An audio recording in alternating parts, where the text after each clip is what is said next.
I'm going to be covering rosacea, what is rosacea, what causes it, and what you could do about it. And then I'll show you some products, some skincare routine that you could follow. I'm going to start by telling you a little bit about rosacea, and coincidentally this month is also Rosacea Awareness Month. There's a lot of people that do not know what rosacea is. They do not know that they have it or how they could control it. Start with rosacea. Rosacea, there's 4 different types. There's just redness, which you just have redness, and I usually treat that with oxygen treatment, and then I have like a skincare for that that's just specifically to soothe the skin. And then there's the rosacea that has the bumps, which is called acne rosacea. And for that treatment, I do combine treatments that I would use for acne and for rosacea. So I use treatments that are going to be soothing the skin and also killing the bacteria that's in the skin. So what causes or what could potentially cause rosacea? It's going to be genetic. So most of the time, if you have rosacea, someone in your family had rosacea. It also is triggered by environmental and food. So hot weather or cold weather is going to get worse, and you could have flare-ups by certain foods. So certain food that I tell my clients to avoid are going to be like hot drinks, alcoholic beverages.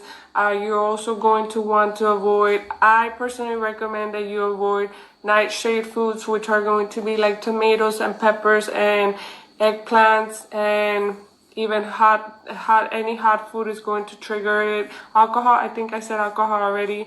So there's certain food that's going to make it worse. Wine is pretty common. Tea and coffee is not that the food itself for tea and coffee, it's just the heat of it. So you could have iced coffee and it shouldn't be triggered. You have to remember, for me personally, I believe like the mind is very strong. So if you already think that coffee triggers it, even if you drink it cold, sometimes you might have a trigger just because your body is going to react to what your mind already believes. So we all have bacteria in our skin. It keeps the skin healthy. It's healthy bacteria, and then when it gets into the pore, that's when sometimes it could be a problem. So that's what happens with acne too.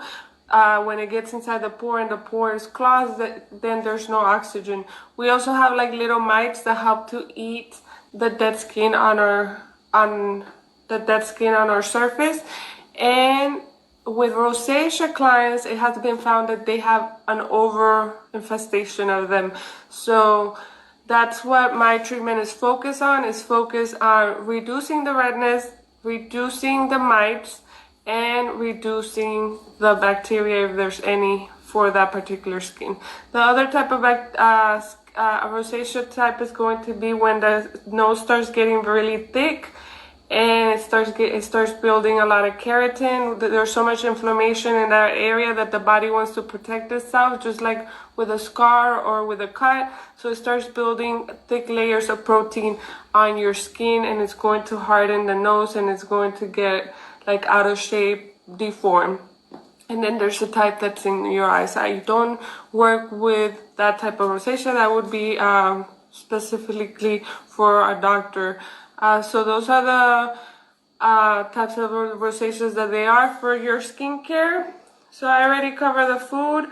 So we want to control the inflammation, the bacteria, and the mites. So I usually want to make sure that I'm soothing the skin first. So we want to work on the redness first. So we start with gentle products. This is the line that I carry for rosacea. I use a combination of all lines depending on what type of rosacea I'm working with. This is Hella Hush. They're specially designed for sensitive skin.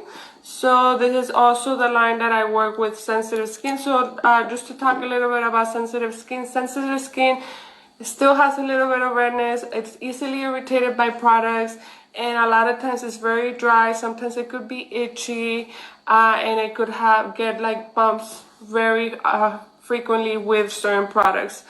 Oh, that's another thing that I wanted to cover that would concern both acne, sensitive skin, and rosacea, you want to be very careful with fragrances and irritating ingredients. So you have to be very careful with what products you're going to be using for your skin, because you want them to have little to no fragrance at all.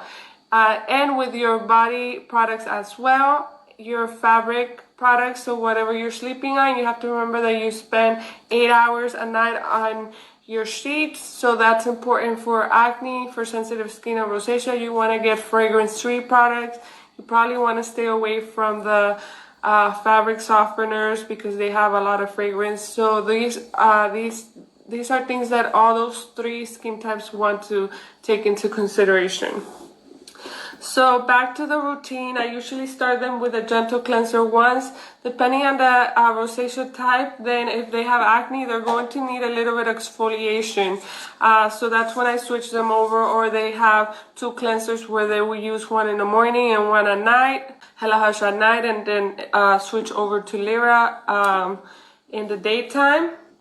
And so that would be their cleanser. And then for the mask, you usually don't want to do a lot of exfoliation if you have acne, rosacea, if you have acne. So what you could do, or what I have my clients do, is that you could use the Bio Enzyme Cleanser. It has papaya and pineapple enzymes, and it's going to help to exfoliate the skin without causing any friction. So this is a good tip for you guys to follow, is that you could sometimes use your cleansers for exfoliating purposes if you leave it on longer. So if their skin is not that red, then sometimes I'll switch them over to the ice line to start killing some of the bacteria that has a little bit of benzo. So for my rosacea acne clients, I treat them different than for my acne clients. They're not going to use some of the products overnight. Sometimes they're just going to put it on. Any of the acne products, they're just going to probably put it on and wash it off until we build resistance in their skin. So there is a process, like I've been telling you guys, and with some of these conditions, you really need guidance to be able to follow these steps and to know what to do and when to do it. So for the mask, I usually have them use the Hela Hush has a gel that's going to be soothing. That gel could be used as a mask. It could be used as a moisturizer. Depending on where the skin is, I'll have them use that mask, or I'll have them use the refining mask too. If they need some exfoliation, if they're on the drier side, I'll have them use the biohydrating.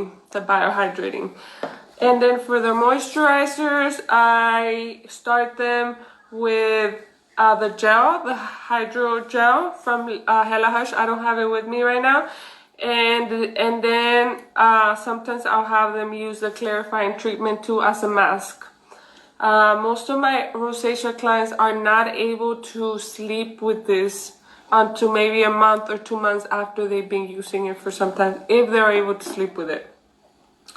And then depending on the rosacea type, then I also have them use the moisturizer from Hela Hush. So Hela Hush is great for sensitive skin, but if you have acne, or if you have acne rosacea, then they do carry shea butter in some of their products. So shea butter tends to be one of the ingredients that could potentially clog the skin. So that's why I keep it away from my acne and my rosacea, unless that I see that they're able to tolerate it. If they're still breaking out when they are using it, then they won't be able to use it. So I hope this video has been helpful. I think I covered everything that I wanted to cover. If you guys have any questions, you know that you could always DM me. And like I told one of my clients, you guys are able to try the kits. Right now I have them.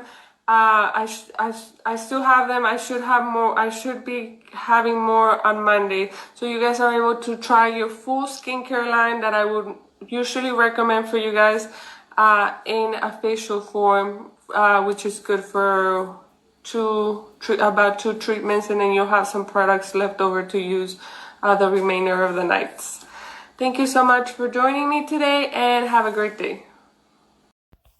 So before I go, I wanted to share some of the before and afters of some of the clients that I've been able to help. If you're ready to manage your rosacea, make sure that you send me a message, and I will be happy to come up with a plan for you.